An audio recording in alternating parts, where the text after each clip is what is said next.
With stock markets crashing, what does economic turmoil mean for the Trump-Harris campaigns? Keeping you informed and engaged, now more than ever. This is Sekulow. We want to hear from you. Share and post your comments or call 1-800-684-3110.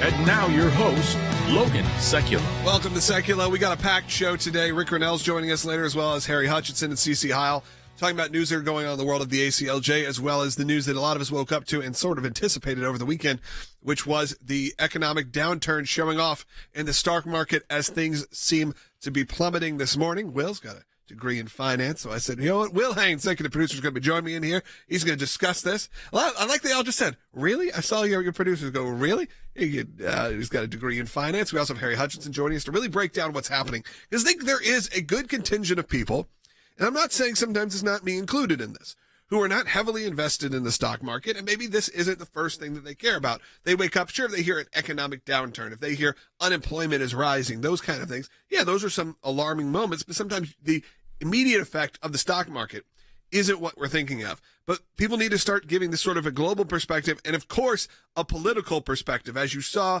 in our title, we were talking about this. What does this mean for a Trump campaign? What does it mean for a Harris campaign? Obviously, President Trump seizing at the moment, making this a political talking point that he's going to need moving forward. As we've seen polls start to tighten, things start to shift in terms of Trump versus Harris. You now have a real moment to seize on. The economy is crashing, and that's usually what people vote about. That's right. Yeah, it's the old adage that people vote with their pocketbooks, meaning that if the economy's doing well, the incumbent typically has an advantage over the challenger. But however, if the economy is not doing so well, sometimes people are looking for change. Now, the Biden-Harris team, the administration, as well as now the Harris campaign and formerly the Biden campaign, had been touting that this was the greatest economy ever. Everyone is doing so much better. And a lot of people on Main Street, as they say, didn't buy it. They weren't saying this is true. But however, we see a litany of bad news for the administration and for the American public as the economy over the end of last week. Right. Yeah. This isn't something to celebrate. This is a very real situation where there was a bunch of earnings reports came out from big tech companies last week. Those were not as expected. Also, a lot of spending from these companies on AI technology actually hurt their stock prices earlier in the week, last week. Then we saw the Federal Reserve decide to not lower rates once again. They're going to maintain again. And then we saw at the end of the week a jobs report where the unemployment rate is now the highest it's been since September of 2021. So early in the Biden-Harris administration. Yeah. All of these things mixed together. Beginnings of COVID, really. Well, yes, it was when things were starting to kind of turn around. You're a year and a half in. Not a lot of states, though. Like in California, they were nowhere near. Right. So what you're seeing is now an unemployment rate skyrocketing back up under this administration when they've been telling us it's the best economy in the world, nothing to worry about, at a time when Kamala Harris has been enjoying kind of a honeymoon period, a celebratory period from the media as her now being the nominee. When all this news hit at the end of last week, we saw a huge nosedive on Friday of the stock market, and it continued into today, and we'll talk about it more with Harry in the next segment. Absolutely. Phone lines are open right now. I want to hear from you, 1-800-684-3110. When you wake up to news of whether the economy is crashing, global unrest, we've seen more war breaking out overseas. What does it mean for you and where you're going to vote? Is anything going to sway you to vote one way or the other? Or are you locked in? 1-800-684-3110. A lot of people are joining us right now on Rumble and on YouTube. I see the number spiking on YouTube. I want to say if you're brand new to this broadcast, we do this each and every day from noon to 1 Eastern. So if you don't mind, hit that subscribe button. Hit that like if you're brand new, because we do this each and every day. Hit the like and comment right now. Comment, again, if you don't have anything to comment, just tell me where you're watching from. I like to know, especially when we have these sort of spikes, I like to know where people are watching from. Where is it affecting you the most? Give us a call, 1-800-684-3110. We're also kicking off our AClj Life and Liberty Drive for the month of August. You can have your gifts doubled. We've extended it. Be a part of it right now. Go to aclj.org. We'll talk about that a little bit more coming up. Traders may want to put on their hard hats. That's because U.S. markets picked up where Japan left off, and the global stock market intensifies as the sell-off continues. Some stock markets all around the world have had their worst day in years as fears grow about the U.S. economy. This includes Japan, where its stock index fell by almost 13%. And the narrative in the markets has been shifting. Initially, we were thinking about inflation as a concern. That has tempered. Now the narrative is moving towards the potential for demand destruction and economic weakness. If you look at some of the data, like housing isn't doing as well, manufacturing data has been weak for some time here. We're also seeing savings rates down, consumer debt rising. So the question is really, is the market ready for a correction because there's economic weakness that will be fueled by more economic uncertainty or political uncertainty? Investors are incredibly scared, and I have to tell you, this cannot just be due to Friday's payroll report, because on Friday the market was down about 2%. So there's more going on than just that. I think the other two issues are, number one, Warren Buffett unloaded half of his Apple position. That's a guy who's buy and hold forever. All of a sudden, he's, maybe he doesn't have a high conviction on Apple going forward. And then obviously the increasing probability of a full-scale war in the Middle East. You put those three things together and it's an ugly situation. Perhaps the interest rates are too restrictive, and you're seeing that sort of in consumer spending, that being the concern. So the question now is, what does the Fed do? What do we do with this? I talked to Mark Zandi, the chief economist of Moody's, a short time ago. I asked him the same question, and this is what he told me. He said, the Fed needs to start moving. If they don't, we are going to have a problem. The economy is sputtering, and it's going to stall out. Recession feels much more likely. So the clear message is the Fed's got to move.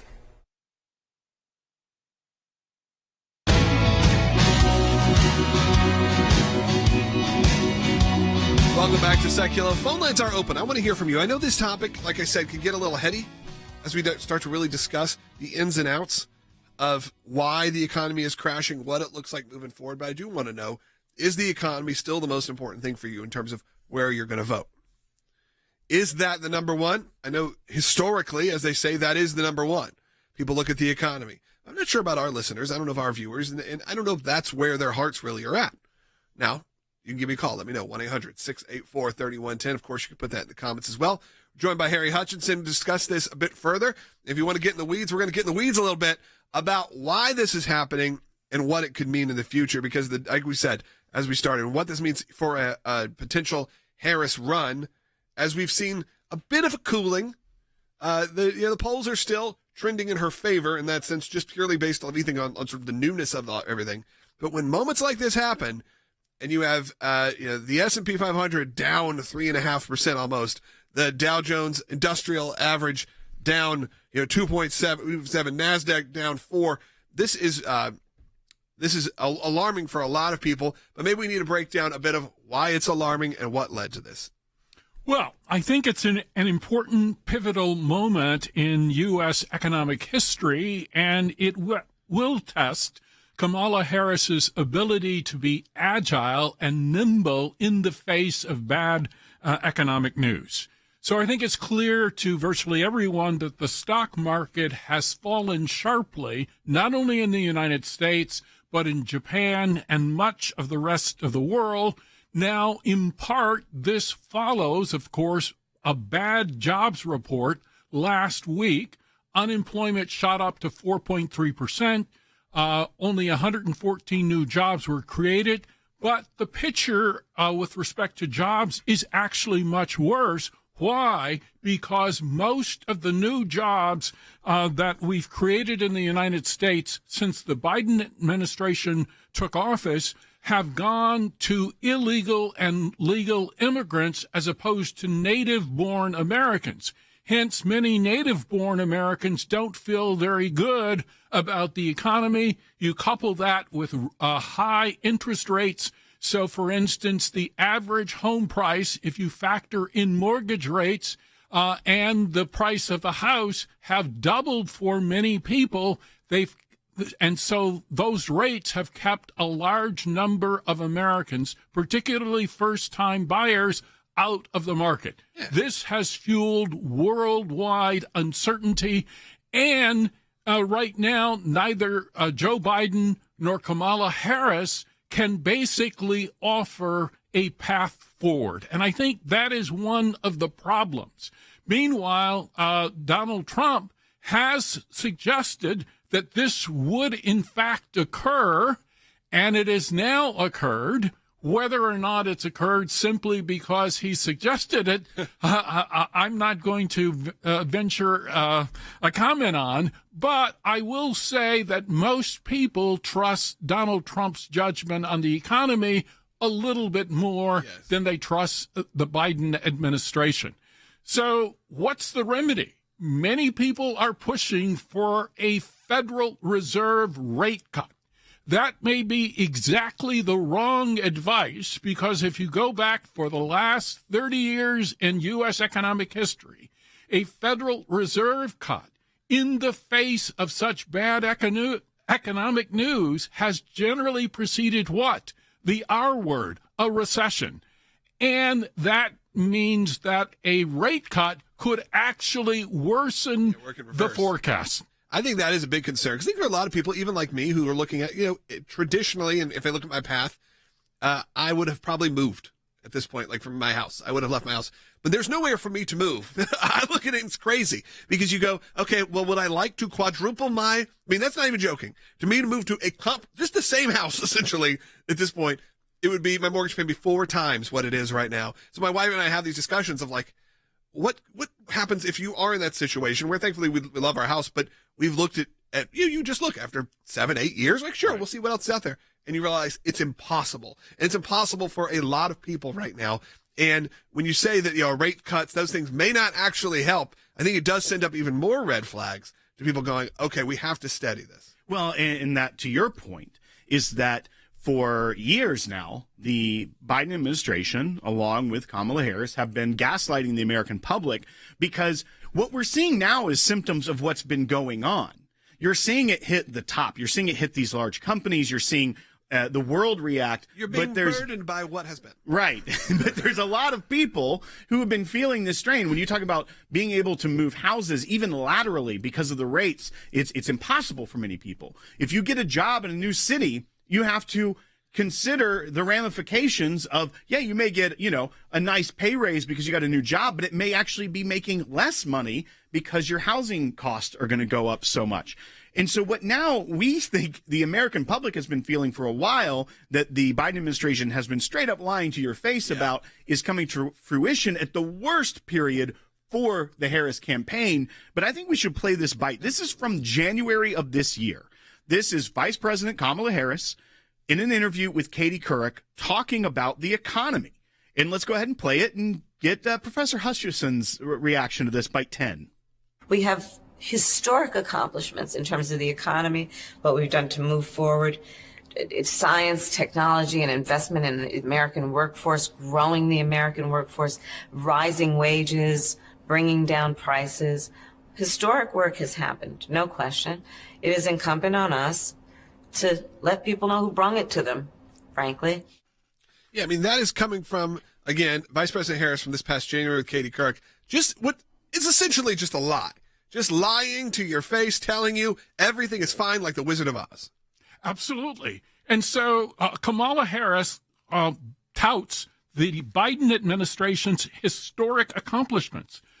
In reality, of course, it's historically bad for many Americans, and that is certainly true for working class Americans. So if you look at, for instance, the metric of inflation, inflation has gone up in part because the Biden-Harris administration has proposed and enacted at least portions of the Green New Deal. So what has that done? It has reduced U.S. independence with respect to energy, thus driving up energy costs. She doesn't seem to understand that. With respect to the Biden-Harris administration push toward electric vehicles, that has in many respects backfired. The average electric vehicle, however attractive they may be, is something north of $65,000.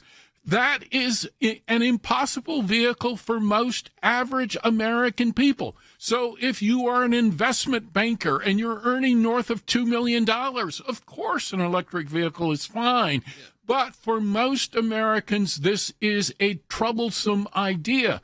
But Kamala Harris doesn't seem to understand that. She doesn't seem to understand the needs of the American people. So one of the things that I would recommend that she do is go into a grocery store and look at grocery store items now versus 2, 3, 4 years ago. I've talked to individuals who are now paying up to $70 for a dinner for four at Five Guys, a fast food restaurant. And so increasingly the costs are astronomical for the American people. Oh, it's true. I mean, I have a family of five. Let's say sometimes we're feeding another person if they're with us or a friend. Or I rarely walk out of a kid-friendly family restaurant for under $100. Like, we each have to go now going, all right, this is going to be at least $100 with tip, maybe more.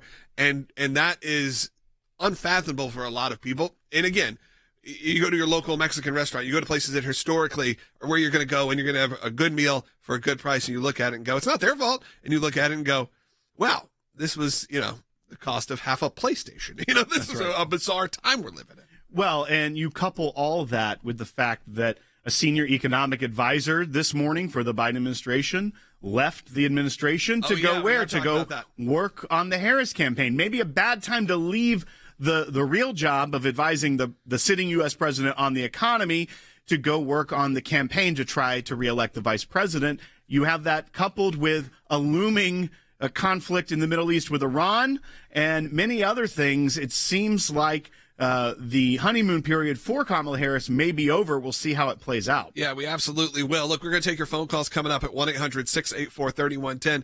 And Rick and Nelson will join us in the next segment. I'm sure we're going to be talking about all of these topics as well as what's happening around the world. I need to take a moment, though. Look, if you can imagine when you wake up to news like this, and now they say, Logan, go do a fundraising pitch, it becomes harder. The numbers are down. I told you that last month, and it was true. And now we're facing another historic moment in the world, in time. And I have to come on here, and I'm going to ask you to give us your support. But please consider it, because we are fighting the fight for you. We're facing immense challenges here at the AClj.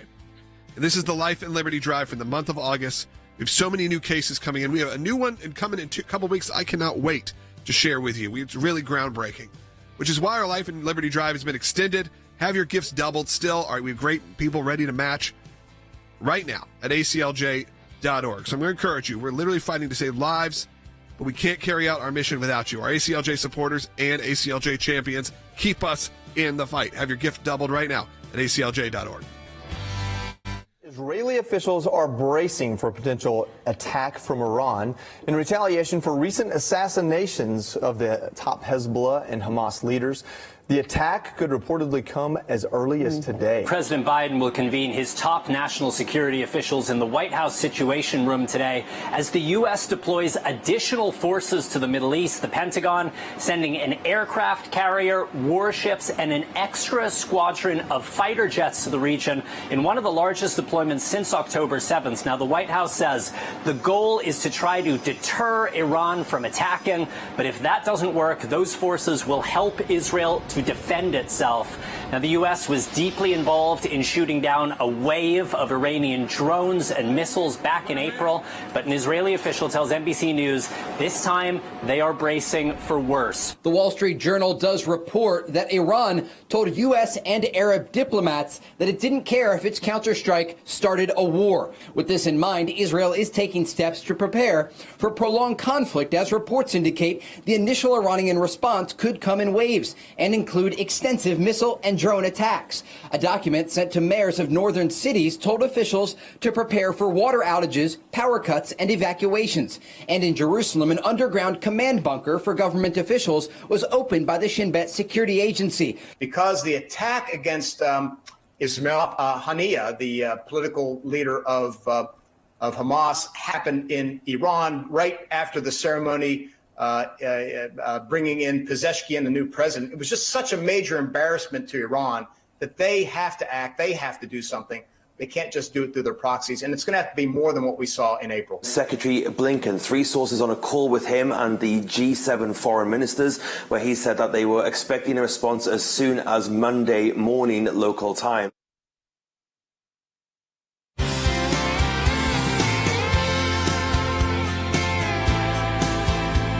Welcome back to Sekulow. Rick Renels will be joining us in just a moment, so stay tuned for that. We're also taking your phone calls at 1-800-684-3110. We got 3 lines open, so this is a good time to call in. You'll get in line. We'll get to you coming up in the last segment here on the broadcast. We always like to take all the calls we can.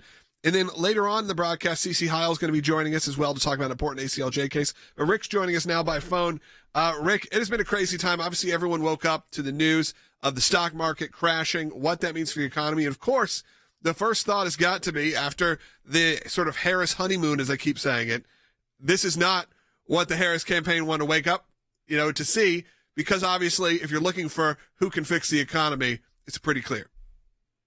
Yeah, look, I think the world markets, the world investors, the world knows that Kamala Harris is a very far left progressive. They see what her policies are, right? She has said that she thinks red meat is bad for the environment, and so we should look to ban red meat in America. She has said that more cops on the streets are not necessarily a good thing for crime prevention. And she's attacked the idea that illegal immigrants are not really illegal and that we shouldn't be punishing people for coming across the border. Those are policies that are disastrous for America. And remember, I'm looking at the German stock market, which is not doing well. And the Germans know firsthand that when you don't enforce immigration laws, you create chaos, and that's why we have a smaller European Union. Brexit happened. The British said, we're out of here, because the EU couldn't control the immigration issue. We have to learn from some of these countries that have tried some of these policies and have failed. People are nervous about this far left Kamala Harris, Joe Biden policies. And I'll finish with this, Logan, is that they see a war that has gone on in Ukraine for years, that has gone on in Israel and Gaza for more than 300 days, and it's getting worse. And so they see this weakness as bad for the economy. And when the polls started saying Kamala was up and Kamala could be president, the world markets have reacted. Rick, you look at what's happening, you see this. A lot of times, once it starts to be front page news with the stock market crashing, it's indicative of what the American people have been struggling with for much longer. But yet the Biden team and the Harris campaign now have been telling us over and over again that this is the best economy in the world, and that there's never been anything better. The prices are coming down, even though we knew they had record inflation, and that the stock market's doing great under Joe Biden, and the housing crisis isn't a crisis. They're gaslighting the American people about this, but yet at the same time, as we know, Americans have felt real pain at home. You bring up the funding of things like Ukraine, where it's over and over again. We are just writing astronomical checks to Ukraine and Zelensky with no oversight. We know the rampant corruption there. Do you think that this right now, this could be a pivotal moment in America where, as the economy is not doing great here, and it's everywhere, that we still continue to push these huge paychecks to Zelensky and his crew in Ukraine? Yeah, I would add one more thing. Over the last couple of days, we've seen that the State Department announced that they gave $239 million to the Taliban. That's $239 million of hardworking Americans' money to the Taliban. I look at this and I think, you took money from my mom, who's on Social Security, to give to the Taliban? This is so incompetent, corrupt, and outrageous that I think there's a clapback. I think there's a pendulum swing back against the media and the propaganda that they put out. Remember, This is the same crew that told us Joe Biden was fine and that we were looking at cheap fakes if you thought that Joe Biden couldn't walk up the stairs or had to be escorted off the stage by Barack Obama. This is literally the same team that told us Joe Biden is fine, and now they're telling us the economy is fine. The world is saying you're wrong. We can't deal with this propaganda, and there is a pendulum swinging back from regular people around the world. And Rick, all of this can't be looked at without also talking about the looming threat from Iran to retaliate against Israel. You see Anthony Blinken telling the G7 that it could come within 24 hours. That was yesterday, Axios reported. We know that Iran has said they're going to retaliate for the killing of the Hamas leader on their soil. But what's kind of your outlook on how the U.S. will respond? Does it create a global crisis, maybe even a bigger war there in the Middle East, all at this time where our economy is, down 2% in the Dow just this morning? Look, peace is good for America. It's good for people, and it's very good for the economy. And this is what Donald Trump brought us. Donald Trump consistently worked to bring more Arab-Israeli peace agreements, no wars in Europe. It's very difficult to avoid war. I'm going to be honest. It's a lot easier just to let the conflicts slide into military action. And that's what we've seen from this administration, multiple wars. I don't understand the American people who say that they're voting for Kamala Harris. She is so far progressive left. She's more of this DEI programming. And I honestly, the American people have got to wake up.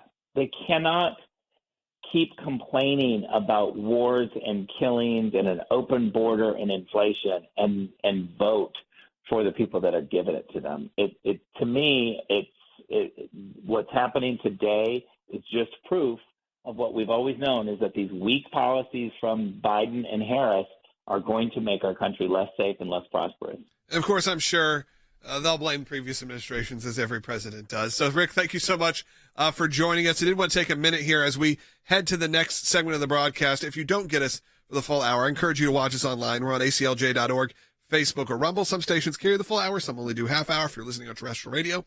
Or you can join us live or later on the podcast version of the show on YouTube, on Rumble. Make sure you're engaged in that way, but also support the work of the AClj by going to aclj.org. We have one line open right now, but phone lines will clear up, 1-800-684-3110. This is what President Biden said just a few days ago outside the White House. They said, Mr. President, a reporter asked, what do you want your legacy for Gen Z to be? Obviously the Gen Z voting bloc. He goes, that I cured the economy. And here we are this morning. So you tell me how that makes you feel. How does it feel to be just lied straight to your face from the Biden administration? Joe Biden himself, from Kamala Harris. They're just lying to you and hoping you take it. You're watching clips. I was at an event yesterday and heard people discussing who they wanted to be the vice presidential pick. You got to remember, this is not a joke when I say this. They were discussing the different social media content being created for each of the potential vice presidential candidates for the Democrats. And that's how they were deciding. That's pretty wild. That should be eye-opening to you. Get on the ball here, everybody. 1-800-684-3110. Again, the AClj, we've extended our Life and Liberty Drive through the month of August because we need it, folks. I would tell you, the economy is down. Of course, that's hurting everybody right now. But we are dealing with some unordinary times and some unordinary cases. They are historic. And thanks to your support, we're going to be able to continue these fights for your God-given rights and constitutional freedoms. There are things like we're defending your right to go to church in Pennsylvania. We got defending Israel before the ICC. We have a big one coming up in this next segment you're going to find very interesting. So stay tuned. We're back in just a minute. Or scan that QR code right now and make your donation. Last summer, we launched our first ever AClj Life and Liberty Drive. We never could have imagined how much you, our AClj members and AClj champions, would exceed our expectations, and we can't thank you enough. We'd love to tell you that 1 year later, threats to life and liberty are no more. Sadly, the radical left is relentlessly doing everything it can to destroy the very foundations of this great nation: life, religious liberty, and the Constitution. The good news is your AClj team has not slowed down. We continue to fight in courtrooms across the country, including the Supreme Court, to defend your freedoms and to save innocent babies. And we're proud to announce the return of the AClj Life and Liberty Drive. Right now, your tax-deductible gift will be doubled, dollar for dollar, doubling your impact to defend your freedoms and help save innocent lives. Go to aclj.org right now and join us in this fight.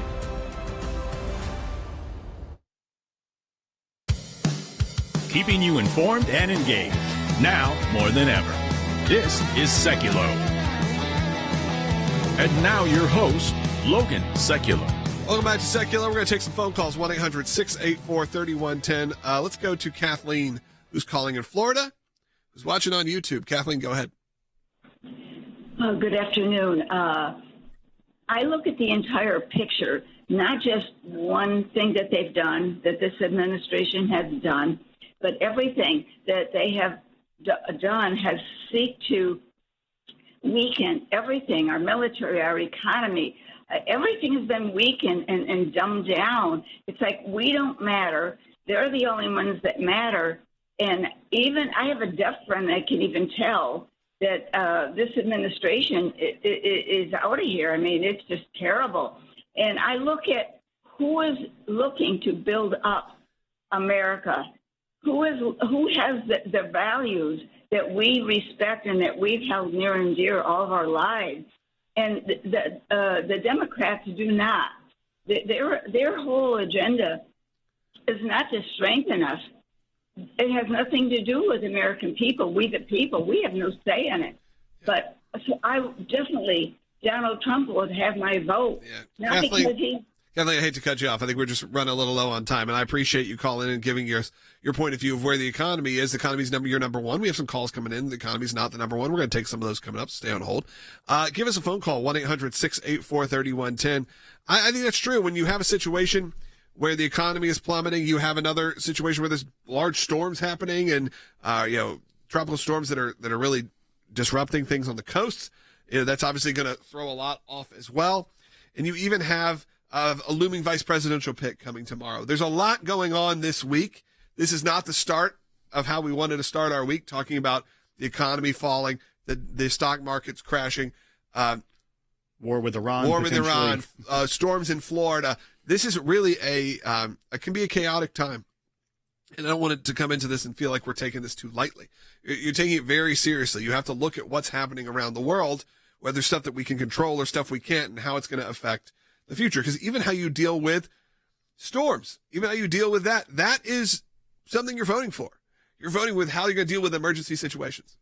That's right. And what you're seeing is that many times the Biden administration, instead of rising to the occasion, rises to the talking point.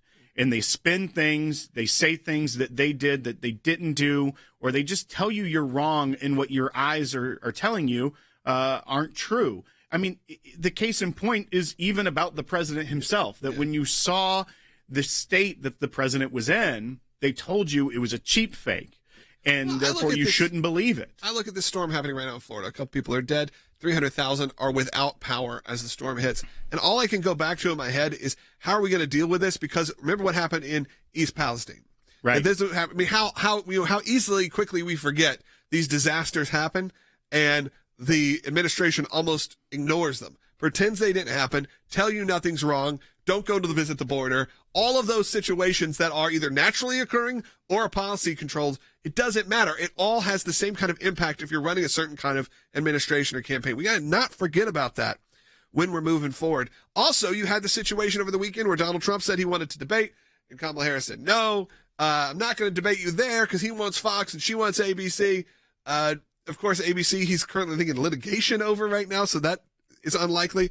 And it's going to be crazy if there is a scenario, and I think it's very likely right now, that we don't get a debate between your two leading candidates. Because we know what happened last time, which was President Trump defeated the Joe Biden campaign in a debate. So now neither of them are wanting to maybe have that debate again. They're going to each put up their rules. I think that I would love to see it, but I think there is a good chance, being only 90-ish days out until the presidential election, that we do not get that opportunity as American people, and I think that's a real travesty. Give us a call, 1-800-684-3110. Again, coming up next, CC Hiles going to be joining us, telling you about a very important issue for the AClj as we fight for the workers' rights for Christians who just want to simply practice their faith in a legal way. We're there for them so we can be there for you. And of course, there's no way to do that without your financial support. So go to aclj.org. During this Life and Liberty Drive, all donations are tax deductible and matched. We'll be right back.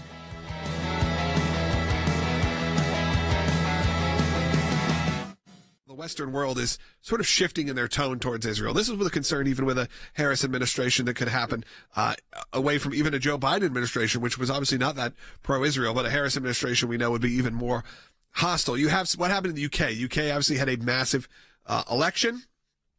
Really went from a really moderately conservative for the UK. Right. Here would probably be a liberal, but for conservative for the UK to a much more liberal progressive whole parliament. And what happened was, if you may remember, the ICC had issued arrest warrants or began the process of issuing arrest warrants for people involved in the war in Gaza, including Benjamin Netanyahu. And the British Prime Minister's office said Friday the UK will actually now, and they will not intervene in the ICC's request for an arrest warrant against Prime Minister Netanyahu. The UK came in and said, requested the court to say, can we submit this brief? And the court said yes. And in fact, not only can you, UK, but also other parties. So that request from the UK actually opened it up for us through our European Center for Law and Justice to file a request that we would submit a brief on this matter. And so now, even though the UK has changed governing forces and they're deciding they're not going to file, actually their request at least allowed us, the AClj, we will be filing on this matter, and we will be arguing that the International Criminal Court does not have jurisdiction because the Oslo Accords actually reserve jurisdiction over any crimes that Israeli nationals commit or may commit in the Gaza Strip or the West Bank. That was reserved to Israel. So you can't give authority that you don't have. So we will be filing on this very important issue that the ICC cannot approve these arrest warrants.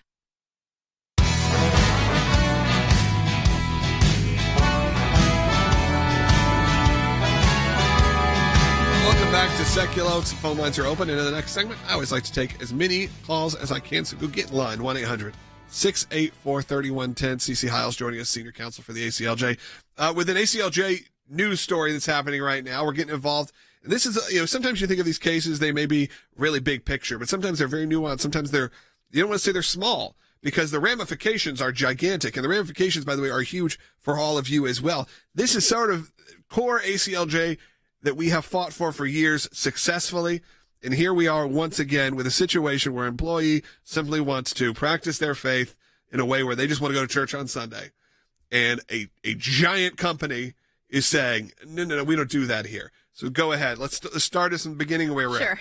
So this is a religious accommodation case, just like you said, Logan, where a client of ours who reached out to us has worked at a company, a very large company, for 6 years, and as a forklift operator, and had really no problems because he worked overnight for a majority of that time. But when he switched to the daytime shift, then all of a sudden he's required to work every other weekend, and he has to. It's mandatory from Friday through Sunday. And so, of course, he wants to go to church. And so he's forced now to miss every other Sunday going to church. And under Title VII, you cannot do that. The law requires, just because you are, going into a workplace, you don't shed your religious rights when you do that. And so Title VII requires companies to give accommodations, religious accommodations, so that people who do want to go to church on Sundays can actually practice their faith, or whatever night it is that you go to church, whatever day you go to church. And actually, where we've actually been helped in this matter is the Supreme Court clarified, before it's this, undue hardship, unless it causes undue hardship for the company. And that was kind of a very low threshold before. But the Supreme Court has clarified that the undue hardship has to substantially interfere with their operations of the employer and or result in excessive costs. So here we have a situation where our client could actually swift shifts, easily to be able to accommodate him. And they just have said basically no originally. And like you said, too, what's really strange is this is a large company and they did not have workplace policies in place for religious accommodation.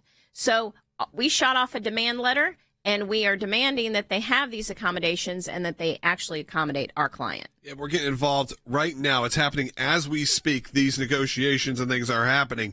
And look, I wanted to tell you about this because right now I can see our numbers are spiking. And you may be watching because you want to know what that trouble is for the Harris campaign. We're talking about the economy. Maybe you're joining us right now, but you don't know that this is not just a broadcast. This broadcast is also a key part of the legal arm of the AClj, where we take your case, whatever you need, we're there for you at no cost. This employee could probably not have afforded to have the legal representation he does, but we're able to do that because of AClj supporters. So I encourage you right now, if you're brand new, for those who support AClj long-term, great. Become an AClj champion. Make your donation right now. If you are just that new person who is finding us for the first time, and look, I know this because I can track the YouTube data. When we have these big days, about 50% of the people watching right now, you may have never seen my face before. So I encourage you to get engaged. The easiest way, the first thing to do, hit that subscribe button. We do this show each and every day, cover the top news of what's going on, also give you the information of how the AClj is fighting for you. If you need legal help, also we're there for you at aclj.org/help. But subscribe, hit that thumbs up. We're over 419,000 strong right now on YouTube. So if 419,000 people can't be that wrong. So join us, let's get that up to 1 million. Wouldn't that be amazing? Be a part of that right now. And if you can, of course, support the work well, because as I said, this is not something that this man probably could have easily jumped in and said. He probably would have had to just take it and deal with the fact that this is a job in a bad economy. Don't lose your job over your religious faith, sadly. But now we're able to fight for him because of our AClj supporters. That's right. And in America, you shouldn't have to choose between keeping your job and practicing your faith. And so what we do here is we first send the demand letter. The client comes in, we send a demand letter because that's the quickest way to resolve it for this client instead of immediately going into litigation, which could drag out for a long time. And therefore, he's still being harmed in the meantime. But here we have this, we have a deadline, and Cece will get into that in a minute, of them coming back and having a policy that's is acceptable to both the client and the company, that we can then say he can practice his faith and continue to work here and put food on his table. Like you said, this is a time of economic hardship for many. And so therefore, number one, keep your job, continue working, providing for your family, but also you shouldn't have to give up your constitutional right to practice your faith. And so what we do in this demand letter is we outline the law. This is a large company, so they have legal counsel that they, I'm sure, are reviewing it right now. And we will fight, though, if it does have to go to the next step, if it does have to go to litigation, to continue to get justice, not just for this employee, but at this large company, any other employee that maybe didn't have the knowledge or didn't think to go to a place like AClj to fight for them.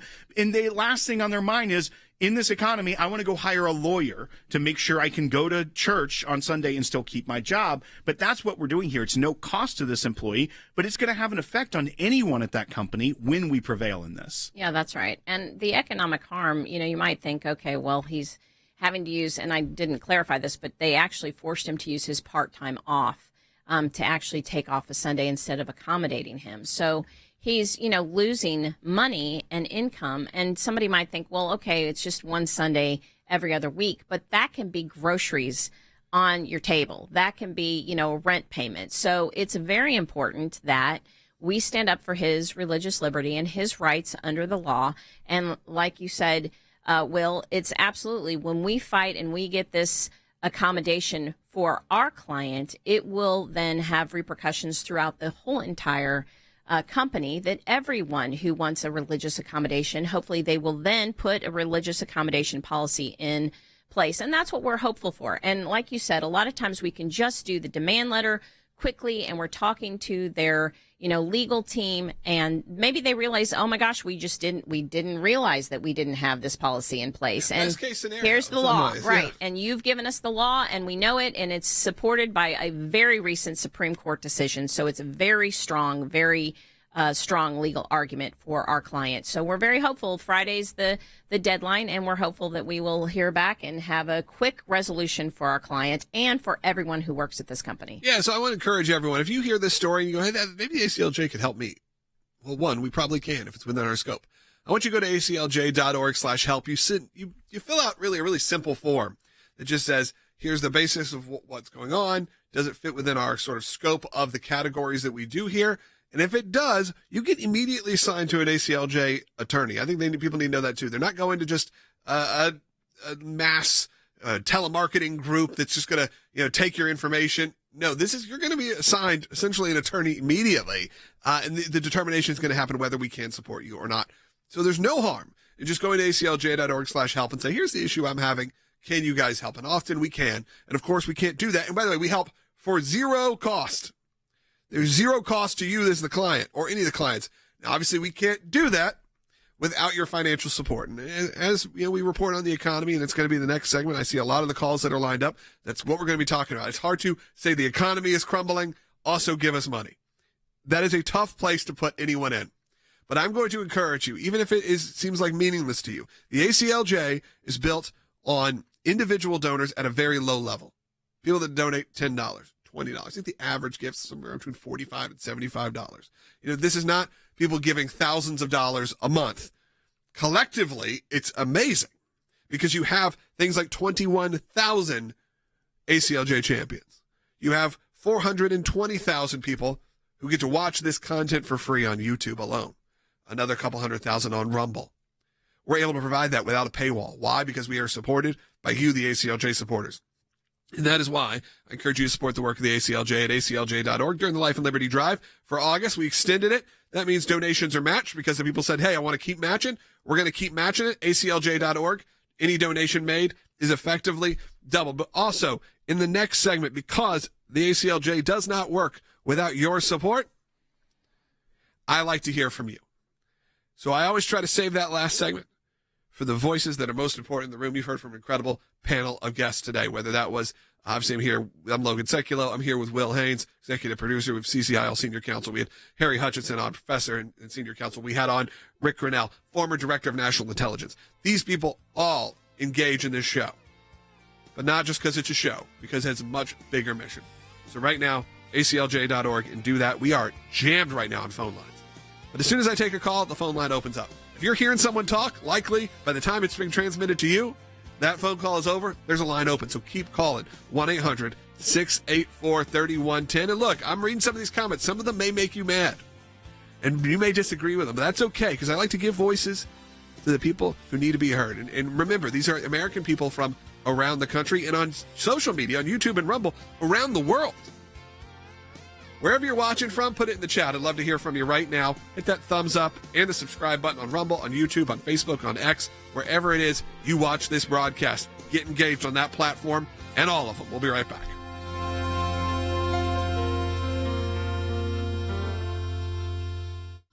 Traders may want to put on their hard hats. That's because U.S. markets picked up where Japan left off, and the global stock market intensifies as the sell-off continues. Some stock markets all around the world have had their worst day in years as fears grow about the U.S. economy. This includes Japan, where its stock index fell by almost 13%. And the narrative in the markets has been shifting. Initially, we were thinking about inflation as a concern. That has tempered.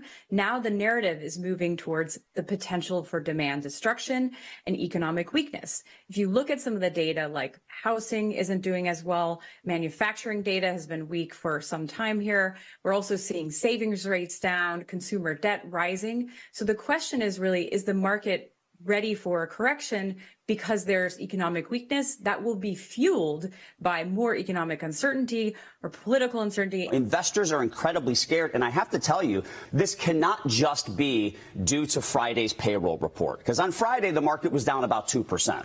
So there's more going on than just that. I think the other two issues are, number one, Warren Buffett unloaded half of his Apple position. That's a guy who's buy and hold forever. All of a sudden, he's, maybe he doesn't have a high conviction on Apple going forward. And then obviously the increasing probability of a full-scale war in the Middle East. You put those three things together, and it's an ugly situation. Perhaps the interest rates are too restrictive, and you're seeing that sort of in consumer spending, that being the concern. So the question now is, what does the Fed do? What do we do with this? I talked to Mark Zandi, the chief economist of Moody's, a short time ago. I asked him the same question, and this is what he told me. He said, the Fed needs to start moving. If they don't, we are going to have a problem. The economy is sputtering, and it's going to stall out. Recession feels much more likely. So the clear message is the Fed's got to move.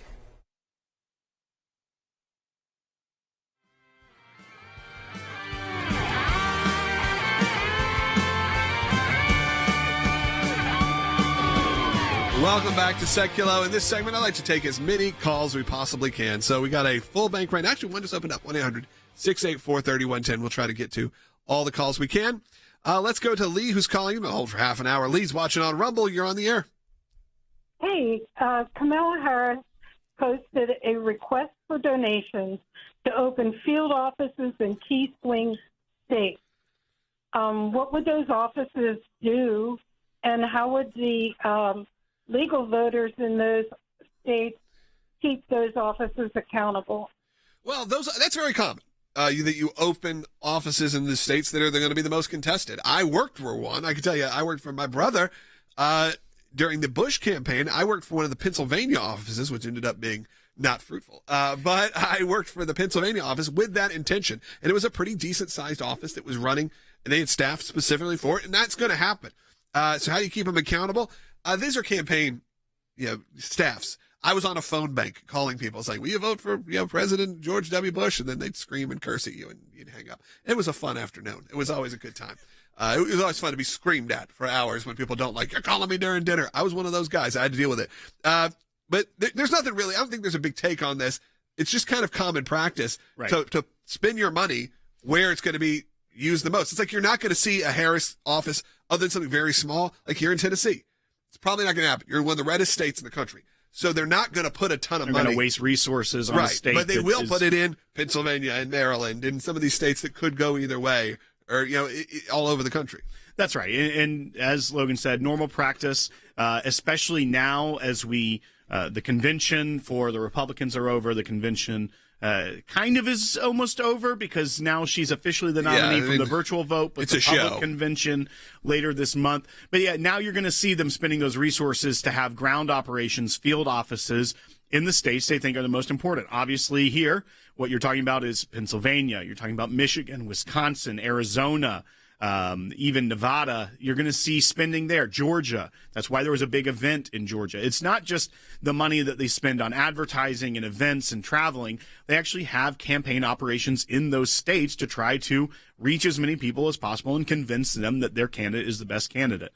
So it's not necessarily a nefarious thing that you're seeing her opening field offices, especially at this point, as really the general election doesn't really start to heat up until after Labor Day. So they have to get all of those things in place beforehand. Obviously, we're talking about, if you're just joining us, and a lot of people are just joining us, and I hate that because we're wrapping up the show here. But you may be asking, what is that trouble for the Harris administration, potential Harris administration, Harris campaign?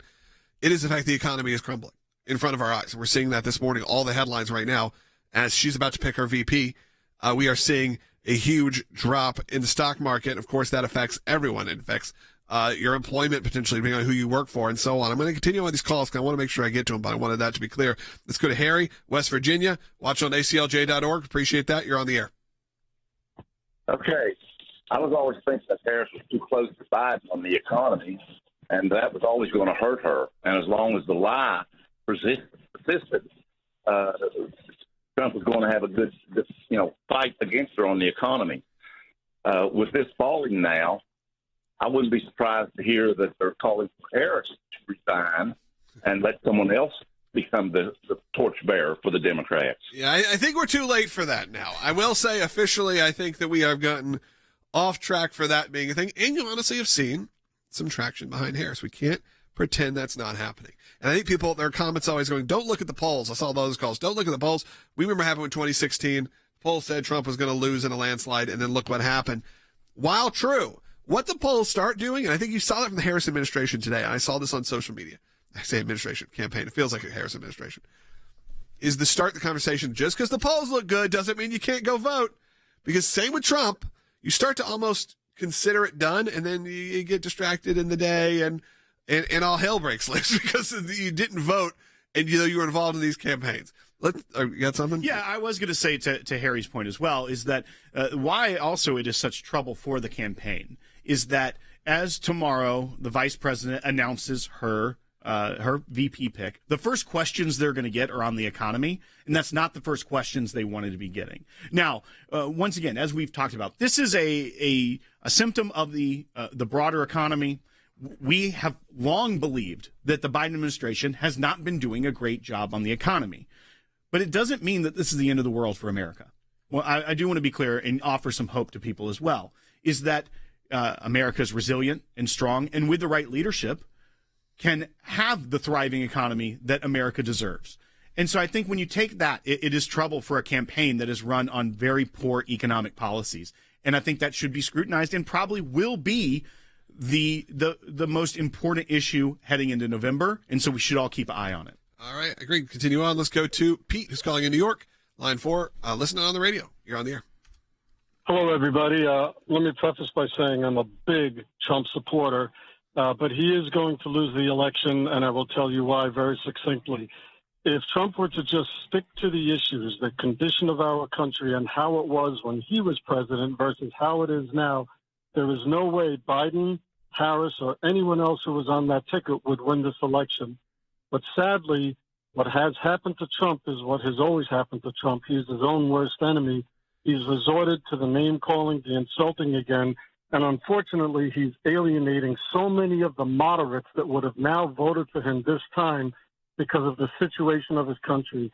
And I'm so sad to say that Trump is letting us all down. He's not the changed man that he said he was. He professed he had a second chance. God was giving it to him. And right away, he's out there insulting crazy Nancy Pelosi, all the other names he's calling, the things he's doing. And come on, that's not how God would want him to act. Now, I'm a big Trump supporter. Pete, hey, I don't mean to cut you off at all. We are just running out of time. I will say, I'm looking at the comments right now, and I figured when I took your call, the comments are going to react this way. Remember, though, if you're commenting negatively, you think Pete is crazy or he's wrong in this, you need to remember that Pete does represent a voter in New York, but also a voter around the world. There are a lot around the country. There are a lot of people who feel that way, who feel that if Trump had just stuck to the game plan, and really said, I'm a changed man. Here's what I'm going to do. Let's show you the difference. I said, stick to the policies. You get to the insults when you do start losing people. At least you don't have their full, wholehearted support for a lot of people who are not necessarily in the middle. Like, Pete's not in the middle. He's a big Trump supporter. But it is sometimes hard to watch that kind of rhetoric. So you got to be careful.